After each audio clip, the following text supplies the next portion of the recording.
దేశాన్ని కాపాడుకోవడం దేవుని చిత్తం. నీ కుటుంబాన్ని నువ్వు కాపాడుకోవడం దేవుని చిత్తం. నీ కుటుంబాన్ని నువ్వు పోషించటం దేవుని చిత్తం. నీ బిడ్డలను వాక్యానుసారంగా పెంచటం దేవుని చిత్తం.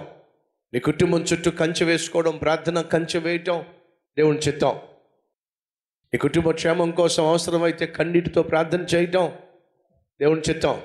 రక్షణ లేని భర్త కోసం, భార్య కోసం, బిడ్డల కోసం విరిగి నలిగిన మనసుతో ప్రభు సన్నిధిలో గోజాడడం, రోధించటం దేవుని చిత్తం.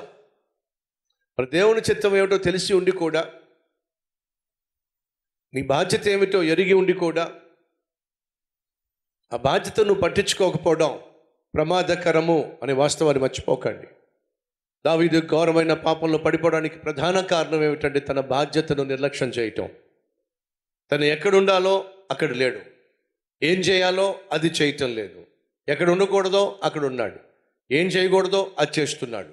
ఫలితంగా పాపంలో పడ్డాడు. తను ఉండాల్సింది మిద్ది మీద కాదు, తను ఉండాల్సింది యెరూషలేములో కాదు, తను ఉండాల్సింది ఎక్కడ?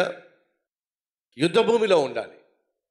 దేవుడు తనకు ఒక బాధ్యతనిచ్చాడు, ఆ బాధ్యతను నిర్వర్తించాలి. అలా చేసి ఉన్నట్లయితే దావీదు ఖచ్చితంగా ఈ భయంకరమైన పాపపు ఊబిలో పడిపోకుండా ఉండేవాడు. మళ్ళా చెప్తున్నా, మన బాధ్యతలు మనం నిర్వర్తించటమే పాపానికి దూరంగా జీవించటం.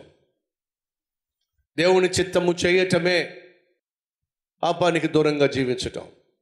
ఎప్పుడైతే మనం దేవుని చిత్తాన్ని విస్మరిస్తామో, మన బాధ్యతలను పక్కన పెడతామో, మనం చేయాల్సిన పనులు చేయకుండా పక్కవాడికి పురమాయిస్తామో, సోమరితనానికి మనం చోటిస్తామో, నిర్లక్ష్యంగా మనం వ్యవహరిస్తామో, ఖచ్చితంగా ప్రాణం మీదకు తెచ్చుకుంటాం, ఖచ్చితంగా నష్టాన్ని కొని తెచ్చుకుంటాం.